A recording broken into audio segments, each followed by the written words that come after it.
بسم اللہ الرحمن الرحیم وَلَوِ اجْتَمَعَ الْمُبَاشِرُ وَالسَّبَبُ زَمِنَ الْمُبَاشِرِ إِلَّا مَعَ الْإِكْرَاهِ أَوِ الْغُرُورِ فَيَسْتَقِرُّ زَمَانٌ فِي الْغُرُورِ عَلَى الْغَارِ وَفِي الْإِكْرَاهِ عَلَى الْمُكْرِهِ۔ لفظ کئی دفعہ گزرے تھے، آج اس کی پوری وضاحت ہو جائے گی۔ ایک ہوتا ہے فاعل سبب اور ایک ہوتا ہے فاعل مباشر۔ گڑھا میں نے کھودا ہے، دھکا فرحان نے دیا ہے، میں ہوں فاعل سبب، یہ ہے فاعل مباشر۔ سیب میں نے اٹھایا ہے، اس کو دیا، کھایا اس نے ہے، فاعل سبب میں ہوں، مباشر وہ ہے۔ ٹھیک ہے، اسی باب غصب جو ہمارا موضوع چل رہا ہے، اگر اس میں بھی کوئی فاعل مباشر اور ہو اور فاعل سبب اور ہو، کس کو پکڑیں گے؟ ہم غصب میں مثال اس کی یوں دیتے ہیں سمجھنے کے لیے، چھینا سیب میں نے ہے، کھایا اس نے ہے، مالک کس کو پکڑے؟ اصل ضامن کون ہے؟ مباشر یا سبب؟ پھر اس میں آگے صورتیں ہیں۔ میں نے سیب چھین لیا، غصب کر لیا ہے، میرے ہاتھ میں ہے، کھایا میں نے نہیں ہے، کھایا فرحان نے ہے، فرحان کو علم ہے کہ یہ سیب غصبی ہے، چھینا ہوا ہے، یا اس کو علم نہیں ہے۔ تین صورتیں، تھوڑا غور کرنا ہے۔ یا فاعل مباشر کو اس کے بارے میں علم ہے، پھر بھی کام کرتا ہے، یا وہ اس کے بارے میں سرے سے، میں نے سیب ٹرے میں سامنے رکھا، اس نے کھا لیا، اس کو نہیں پتا کہ یہ پیچھے غصبی ہے یا کی ہے۔ دو ہو گئے۔ نمبر تین، یا مباشر کو علم ہے یا نہیں، لیکن میں اکراہ کرتا ہوں کہ تو یہ کر۔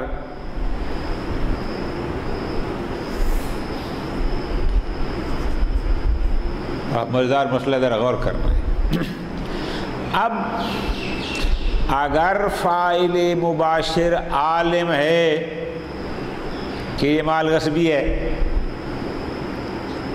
جاہل نہیں ہے، کوئی اکراہ بھی نہیں ہے، فاعل مباشر اس مال کا ضامن ہوگا۔ ٹھیک ہوگی۔ لیکن اگر فاعل مباشر جاہل ہے، اس کو یہ پتا میں نے سیب ٹرے میں پلیٹ میں رکھ کے سامنے دیا، اس نے اس کو کھا لیا، چیز عین تلف ہو گئی نا، تلف کس نے کی ہے؟ مباشر نے، لیکن مباشر جاہل تھا۔ اب اگر مالک مباشر سے مانگے گا تو زمان بالآخر ادھر آئے گی جس نے اس کو پلیٹ میں رکھ کر دیا تھا۔ کیوں؟ اس کے ساتھ غرر ہوا ہے، اس کے ساتھ دھوکہ ہوا ہے، اور مغرور ہمیشہ غیر مکلف، یعنی اس کو مغرور ہمیشہ غار کی طرف رجوع کرتا ہے۔ یہاں اسی طرح اکراہ کیا ہے کہ یہ کھاؤ ورنہ تمہیں یہ نقصان پہنچائیں گے، اکراہ کیا گیا ہے، وہ بھی ہم نے پوری فقہ میں بار بار پڑھا ہے کہ مکرہ کو سزا نہیں ہوتی، وہ بھی مکرہ۔ اب یہ مفہوم سمجھ آ گیا؟ فاعل مباشر فاعل اچھا۔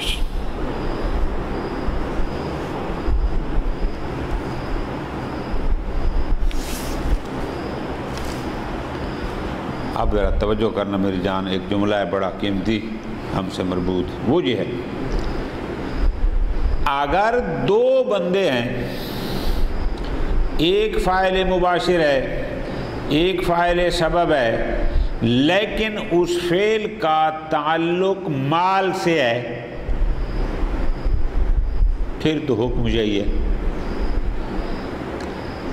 کہ اکراہ اور غرر کی صورت میں وہ جو فاعل سبب ہوگا وہ ضامن ہوگا، اکراہ اور جہالت اور غرر کے علاوہ باقی صورتوں میں کون ضامن ہوگا؟ مباشر۔ لیکن اگر بات جان کی ہو،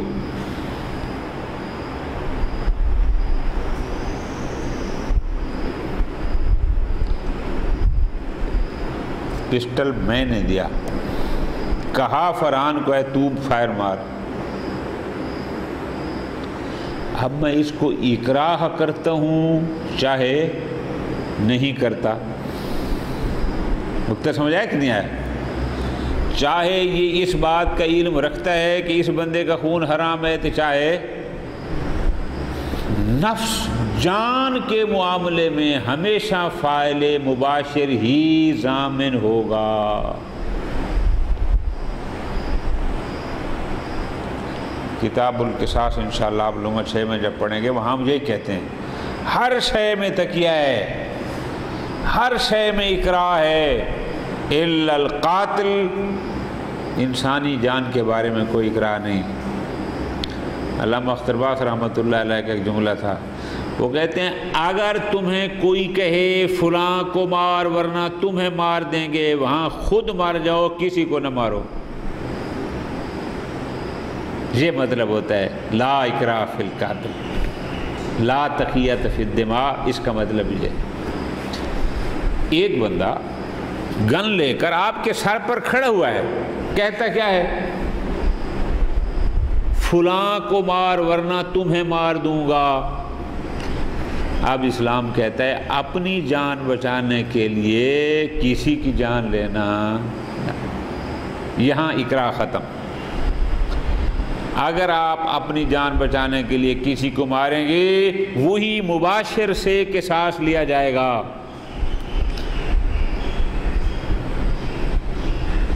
بات سمجھے کہ نہیں؟ شاباش۔ اب یہاں خیال رکھنا ہے، فاعل مباشر اور فاعل سبب جب جمع ہو جائیں، اگر مسئلہ ہو مال کا، مباشر پر اکراہ بھی نہ ہو، جہالت بھی نہ ہو، مباشر ضامن ہے۔ لیکن اگر مباشر پر اکراہ ہو یا وہ جاہل ہو، پھر ضامن کون ہوگا؟ فاعل سبب۔ لیکن مگر مسئلہ انسانی جان کا آ جائے، وہاں ہر حال میں فاعل مباشر ہی ضامن ہوگا۔ وہ نہیں کہہ سکتا کہ یہ مجھے مارتا تھا اگر میں تمہیں نہ ماروں، نہ، اس میں کوئی اکراہ۔ موضوع کھل گیا۔ وَلَوْ اجْتَمَعَ الْمُبَاشِرُ، اگر کسی عمل میں مباشر اور سبب جمع ہو جائیں، کیا مطلب؟ یعنی ایک وہ ہے جس نے خود عملاً یہ کام کیا، دوسرا ہے کہ جو اس کا سبب بنا۔ مباشر کسے کہتے ہیں؟ ہوا موجد علت التلف، جو چیز کے تلف ہونے کی علت کو ایجاد کرے۔ مثلاً کل عقل سیب پڑا تھا، سیب کے تلف ہونے کی علت ہے کھانا، جو کھائے گا وہ ہوگا مباشر۔ شاباش۔ والاحراق، جلانا، لکڑیاں رکھ دینا، یہ اور چیز ہے، اس کو تیل لگانا یہ اور چیز ہے۔ قاتل، اسباب مہیا کرنے والا کوئی اور ہے، لیکن اسی گردن اڑانے والا یہ ہے۔ والاطلاف، اطلاف اب عام ہو گیا۔ اطلاف کیا ہے؟ یعنی کوئی بھی شخص کسی عین یا منفعت کی تلف ہونے کا، ضائع ہونے میں بالمباشرہ خود کرتا ہے، اگرچہ اس کے ساتھ ایک سبب بھی کھڑا ہے۔ فرماتے ہیں وَلَوْ اجْتَمَعَ الْمُبَاشِرُ وَالسَّبَبُ، سبب کون ہوتا ہے؟ هو فاعل ملزوم العلہ، جو علت کے ملزوم کو بجا لاتا ہے۔ مثال دے رہے ہیں کہ حافر البئر، کنواں کھودنا اور اس کھودائی کا لازمہ یہ ہے کہ بندہ اس میں گرتا ہے، سمجھے گے نا جی؟ تو اب بندے کا گرنا لازم اور خود کھودنا ملزوم۔ اب دو بندے ہیں، ایک وہ ہے کہ جس نے وہ گڑھا کھودا ہے، اور ایک وہ ہے کہ جو کسی کو اس میں دھکا دیتا ہے۔ الفاظ سمجھا کہ میری جان؟ ٹھیک ہو گیا۔ اب ایسی صورت میں ضامن المباشر، جو مباشر ہوگا وہی ضامن ہوگا۔ کیوں؟ لأنہ اقوا، چونکہ اس نے تو خالی سے پلیٹ میں رکھا تھا، تلف تو نہیں کیا تھا نا، کھایا تو اس نے ہے نا، تلف کرنے میں یہ اقوا ہے، لہذا یہی ضامن ہے۔ الا مال اکراہ او الغرور للمباشر، ہاں اگر فاعل مباشر کو اکراہ کیا جاتا ہے اس کے تلف کرنے پر، او الغرور، یا اس بیچارے کو شاباش دھوکہ دیا جاتا ہے، یعنی اس کو پتہ ہی نہیں ہوتا، تو پھر فَيَسْتَقِرُّ الزَّمَانُ فِي الْغُرُورِ عَلَى الْغَارِ، تو دھوکے کی صورت میں، غرور کی صورت میں اصل ضمانت جو ہوگی وہ ضامن کون ہوگا؟ غار، جس نے اس مباشر کو دھوکہ دیا، اور اکراہ کی صورت میں ہوگی ضمان کس پر؟ علی المکرہ۔ یستقر زمان کا لفظ کیوں کہا ہے پیچھے 5-6 دفعہ؟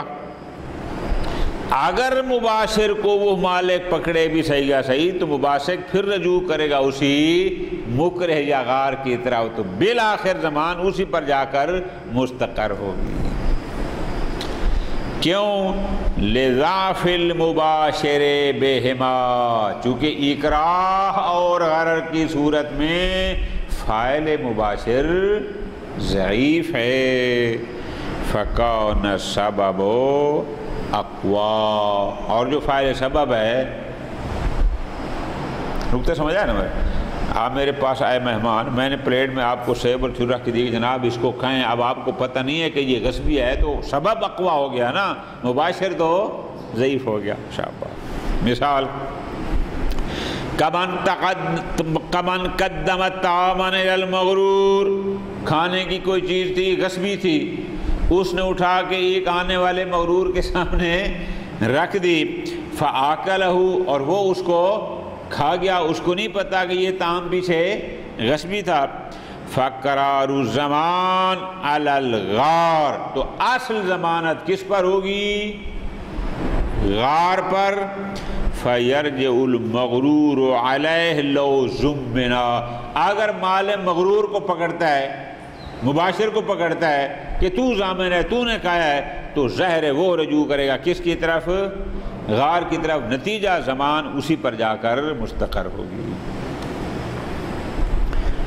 ھذا فی المال، البتہ یہ ہے مباشر اور سبب، ہم نے کہا ہے کہ اگر مباشر قوی ہوگا تو وہ ضامن، سبب قوی ہے تو یہ ساری چیزیں ہیں کہ جب فعل کا تعلق کسی مال سے ہو۔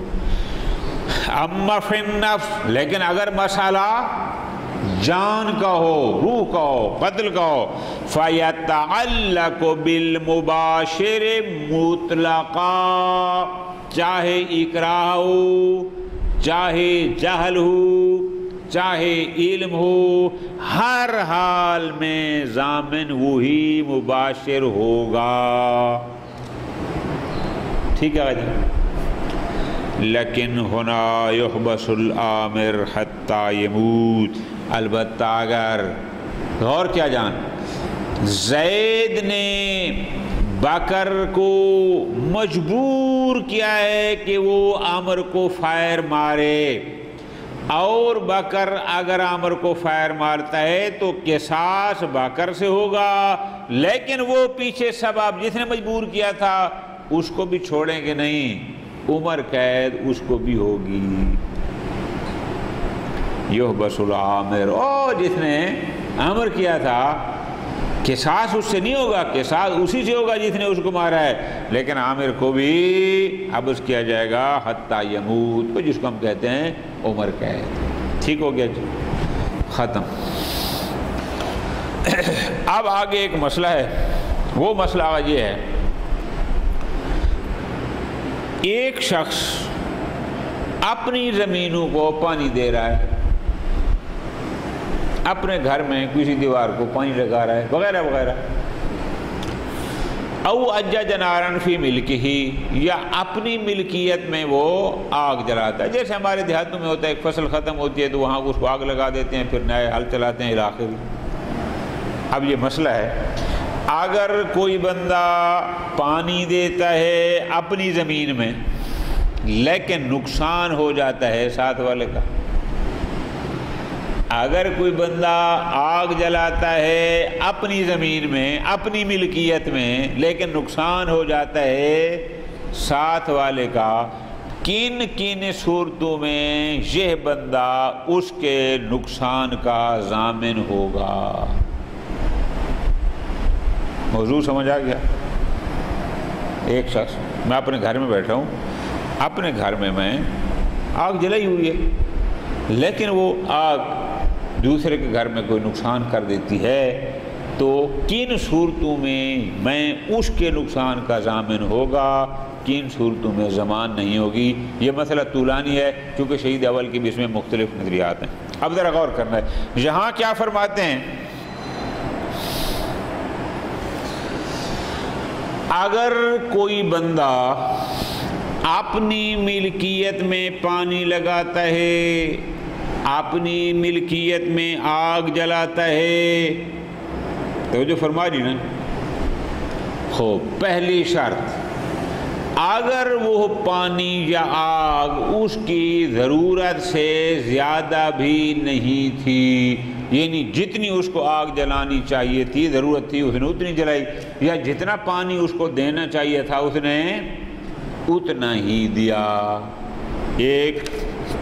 نمبر دو، جب اس نے آگ جلائی ہے کوئی تیز ہوائیں بھی نہیں چل رہی تھیں،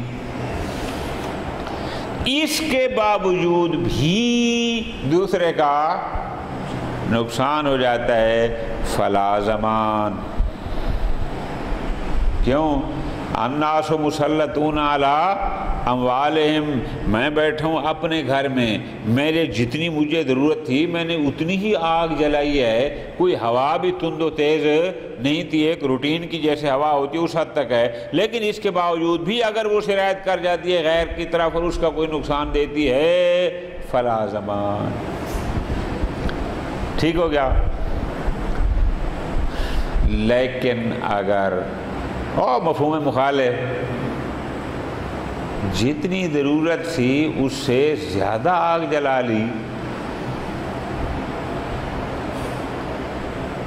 یا تھی تو بقدر ضرورت اپنا چولہا جلایا سالن پکانے کے لیے، روٹی کے لیے، لیکن والعاصف والہوا عاصفات، آندھی چلی ہوئی تھی اور جس میں حتماً وہ آگ اڑ کے دور تک جاتی ہے، اب اس میں اگر ایسا کرے گا تو مفہوم مخالف کیا ہوا کہ یہ شخص اس کا ضامن ہوگا۔ اب ذرا مہربانی کرنی ہے، بات کو سمجھنا ہے کہ لما کی عبارت کے مطابق کیا فتویٰ ہوا، اگر بے قدر ضرورت ہو، اگر ہوا تیز نہ ہو تو یہ ضامن نہیں ہے۔ مفہوم مخالف، اگر ضرورت سے زیادہ ہو ضامن ہے، اگر ہوا تیز ہو چاہے بے قدر ضرورت ہو یا نہ ہو، ہوا تیز ہے یعنی وہ بھی ایک مستقل سبب ہے، پھر بھی ضامن ہے۔ خوب،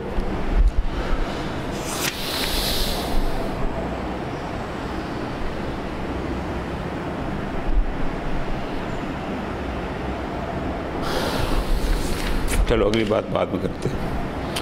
وَلَوْ أَرْسَلَ مَاءً فِي مِلْكِهِ، اگر کوئی شخص اپنی ہی ملکیت میں پانی چھوڑتا ہے، او اجّج نارا، یا اپنی ہی ملکیت میں آگ جلاتا ہے، روشن کرتا ہے، یہ ہمارے دیہاتوں میں ہوتا ہے، جب فصل کاٹی جاتی ہے کماد وغیرہ کی تو لوگ اس میں آگ لگاتے ہیں، کچرا جل جاتا ہے، پھر ایسے کرتے ہیں۔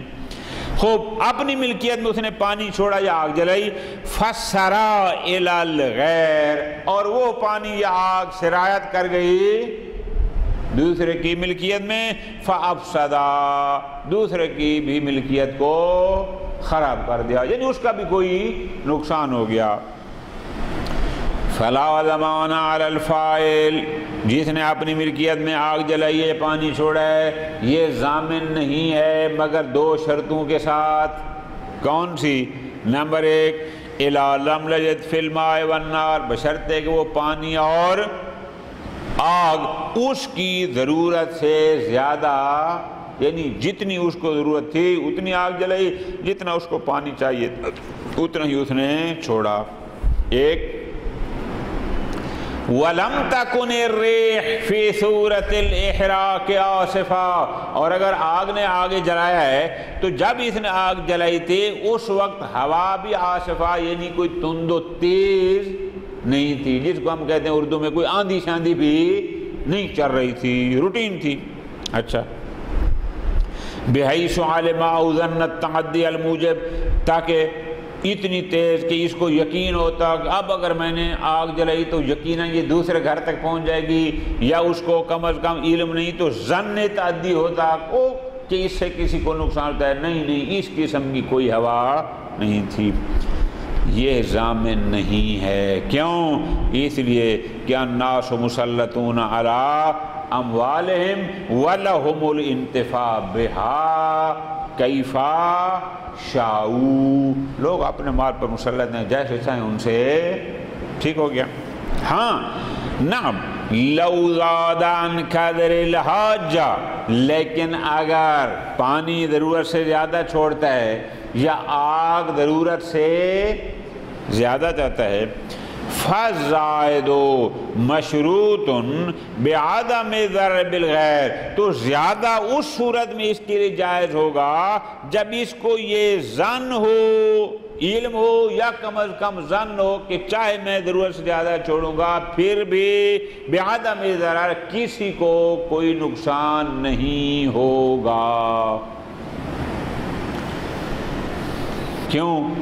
فرماتے ہیں لِأَنَّهُ مَنَاطُ أَمْثَالِ ذَلِكَ جمعاً بین ایک حق اس کا اپنا ہے اپنے مال پر، ایک حق اس کے پڑوسی کا ہے، تو اب یہاں جب ظن ہو عدم ضرر کا پھر یہ جلا سکتا ہے۔ اس کا حق یہ ہے کہ جو چاہے گھر میں کرے، پڑوسی کا حق یہ ہے کہ اس کو کوئی ضرر نہ ہو، بس جب عدم ضرر کا ظن ہوگا پھر اس کے لیے جائز ہے، بے شک درست ہے۔ دیکھیں جو دفعا للاضرار المنفی، کیوں؟ وہ حدیث لا ضرر ولا ضرار فل، نہ خود ضرر کھاؤ نہ کسی کو دو۔ وَإِلَّا، وہ بھائی تر اوپر ہے، اگر وہ پانی یا آگ قدر حاجت سے زائد ہو، ایک،